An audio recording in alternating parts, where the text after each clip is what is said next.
Hello everyone and welcome to this session on how to know when you've been attacked. My name is Steve and I'm part of the HEFESTIS CISO Share Office. I, along with my colleague Jacqueline, who is part of the Data Protection Office service, are going to take you through some of the ways in which you will be notified or indeed can identify that you've been the victim of an attack. First, I want to give you a quick overview of what I mean when I talk about security. From my perspective as part of the CISO Share Office, it's that information and cybersecurity is all about protecting the confidentiality, which really means only those authorized are permitted to access particular services and data. The integrity, so ensuring that there is no malicious or even accidental modification of data, and availability of your data. So those that require access and are authorized to have access to information can access it when needed. And of course, this relates to all your information systems and services. So managing this involves quite a lot of resource, and we can generally group the activities into three control areas: administrative, things like governance, policy, and procedures; technical, so access controls, permissions management, all your kind of firewall policies, etc. And behavioral controls, so user awareness, and of course your training and education, which is all geared towards altering habits and to promote the need to conform and use authorized services and procedures, so no shadow IT. To help us manage all of this in a structured, formal way, there are many standards and frameworks that can help, such as the ISO 27001, an internationally recognized security standard, or a little bit closer to home, the Scottish Government's Cyber Resilience Framework, which all public sector bodies, including, as I'm very much aware, also includes the higher and further education sector. And we're all required to report back on compliance progress to the Scottish Government. And reporting is scheduled to happen every year. So I'm sure everybody has received a short questionnaire from the Scottish Government, which they had to fill in, which allowed you to report back on your current situation and where you are in lines with the requirements of that framework. But what does the UK GDPR say about security, Jacqueline? The UK General Data Protection Regulation makes special mention of security. It puts a clear requirement on data controllers to have appropriate security measures in place. And appropriate means appropriate to the risks presented by the processing. So different types of processing will have different risks, which will in turn have different approaches to security. Guidance from the Information Commissioner's Office also talks about proportionate security measures, covering the personal data processed and the systems that process that data. ICO guidance advises us to consider things like risk analysis, organisational policies, and physical and technical measures, making sure the confidentiality, integrity, and availability elements are addressed. We're also reminded that data controllers must ensure appropriate security by data processors, organisations who are processing, using in any way, the personal data on behalf of a data controller. There are specific articles in UK GDPR that apply to controller processor situations, and some possible security measures that can be considered, such as pseudonymisation and encryption, the ability to restore data, and processes for testing the effectiveness of measures. The ICO has developed a checklist approach in partnership with the National Cybersecurity Centre that can be used by organisations when assessing and deciding what measures will be appropriate. What happens and what we should do when, despite all the measures in place, security is breached, is what we'll cover in this session.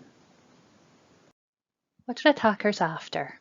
Well, they have many goals and a range of motivations when they target an organisation. Nation states, organised criminal gangs, activists are a few of the categories of attackers that we've associated with attacks, and as institutions within the HEFE sector, We've been unlucky enough to be targeted by all of them. You and your organisations are a target, and a valuable one at that. Specifically, they're after your data. They want personal data to steal identities.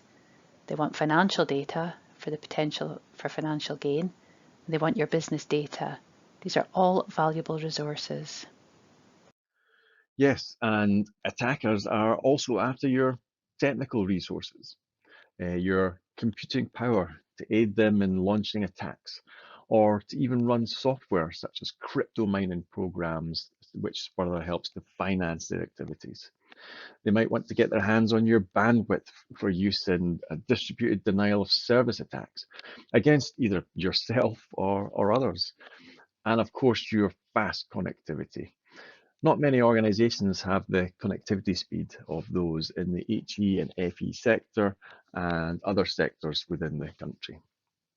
They could be after your storage for hosting malicious files.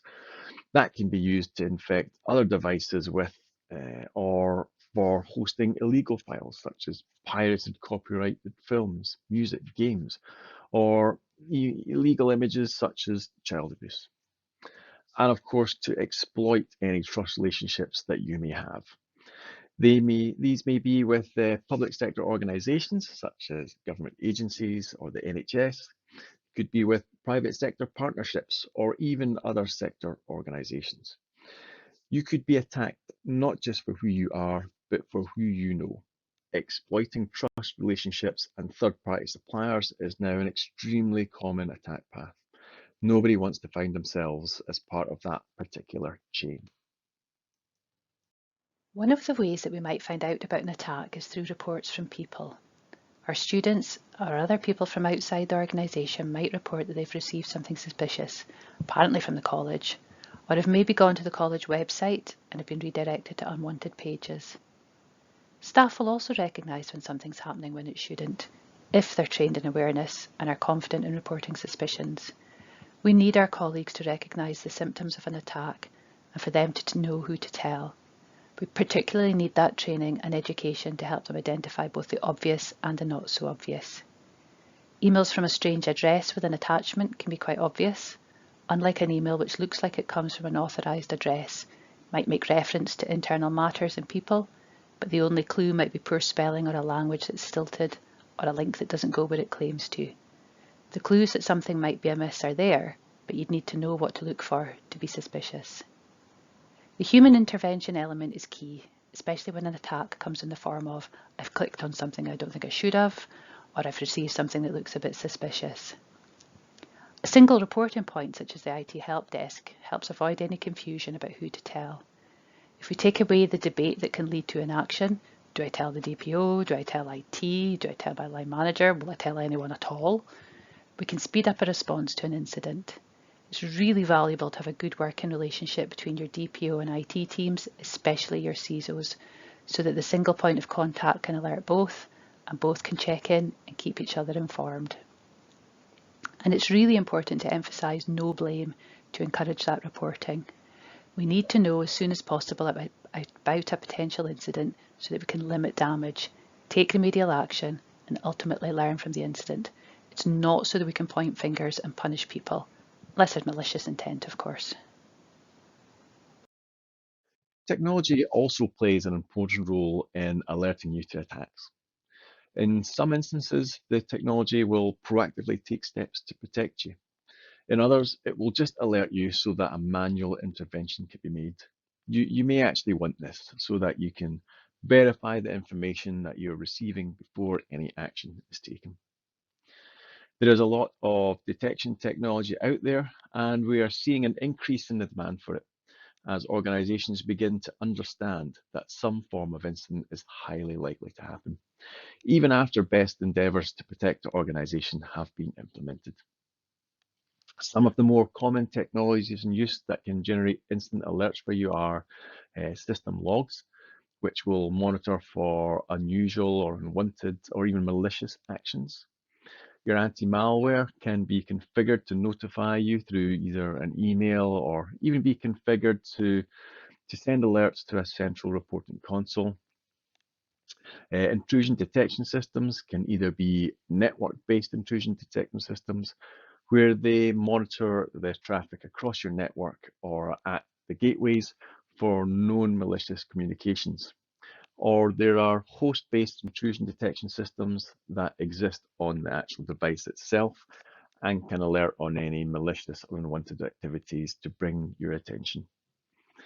There are also alerting services that can notify you if information belonging to you has been posted online, whether this is through a website such as Pastebin, which acts like an online notepad and allows you to paste information to their site, or hosted on the dark web, possibly even for sale. User behavioral analytics is something that is becoming far more common. This maps a user's normal engagement with services and data, such as what is their normal access time, their work hours, what devices they normally use, and we keep a list of those as known devices, and even geographical locations. Once it has a baseline for a user, it can look for an alert on any alterations or suspicious behaviors. The first you may know about an attack is that there is a demand. These can appear in different ways, but the most common, especially when dealing with ransomware, is through a pop-up on a screen notification. But you could also be contacted via email, maybe even through the post. Social media is also a method used when the attacker may not want to leave a trace in your organizational systems. Now, these demands can also take many forms, from the rather straightforward demand for payment, normally through Bitcoin or a cryptocurrency that is very difficult to track, a very useful feature for criminals. But there could also be a demand for information or for some action to be taken that could compromise your organization or sabotage a critical process. There are many ways in which we can be attacked, but to make it a bit easier, I think of these as three defined areas where vulnerabilities can exist. An attacker can use one or more to try and compromise accounts, systems, and data, and these are people, process, and technology. People can be our strength when it comes to reporting attacks, but can also be our weakness in relation to them happening in the first place. Human error is a significant cause of security incidents, as is shown in this quarterly report from the Information Commissioner's Office. The circle shows the proportion of non-cyber attacks in light blue to cyber attacks in dark blue, the human error incidents versus the tech-based incidents.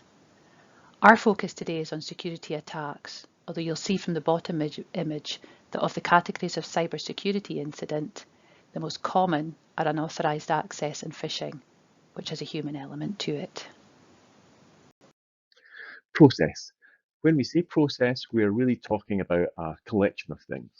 There's governance, policy, process, and procedures, standards, and so on. All administrative controls we mentioned earlier. Where these can really help us are to reduce the areas of confusion and saving employees and users from themselves. We are, well, most of us, conditioned to assist and help out our fellow human beings, after all. The example of recent attacks against organizations where an attacker attempts to change the bank details of an employee to divert their pay to an account they control, or change supplier details to divert payments, is an attempt to coerce actions that sometimes subvert policy or procedures. So we want to ensure that they are appropriate, known, and followed. For technology, and which includes your infrastructure, where vulnerabilities can exist due to unpatched systems. They may even no longer be supported by the vendor, could be a result of poor configuration management or even just human error, or it might just be a weakness or a flaw that has been newly discovered or exploited. Now, we typically know those as zero-day vulnerabilities. The Lockheed Martin kill chain model breaks down an attack into its various stages. Using a model like this allows us to target defense mechanisms, but to also monitor and alert on potential attacks at each of those stages. You have possibly heard of the common security term defense in depth, which this example shows. Well, we can also use this with slight adaptation to create detection in depth. If we zoom in a bit on this image, we can clearly see the stages of the kill chain of this particular attack. Now, this is quite an old image, as you can see from the source, but I still like it as it outlines the defensive measures that can be taken for each link in the chain. If we use this model, we can adapt it quite easily for our detection needs. For the reconnaissance stage, stage one, in this particular attack, a phishing email is sent. Now, we have protective spam filters, which can hopefully block it, but they can also be alerting us to an issue. For stage two, weaponize, if the user clicks the link in the phishing email, then we hopefully have some web filtering protection, which can also alert us to the activity. We may have intrusion detection systems to protect against the delivery phase, stage three, and the IDS can be alerting us and feeding into our SIEM, our security information and event management systems. We have anti-malware alerts for the exploitation stage, stage four, and for the final two stages, five and six, software management and network traffic management for command and control channels, and which can also alert on the data exfiltration phase. The Lockheed Martin kill chain model approach can be extended to the Mitre attack framework, which has a focus on observed and documented attacker tools, techniques, and procedures. We can use this framework to further help us look for specific information to detect and then alert on known malicious activity on our devices, malicious traffic on our networks, and with malicious or unauthorized access or alterations to our data. Well, thank you all, and that is the end of this presentation. And Jacqueline and I would be delighted to attempt to answer any questions that have sprung to mind during this session, or indeed make any clarifications to the material that we have just gone over. So over to you.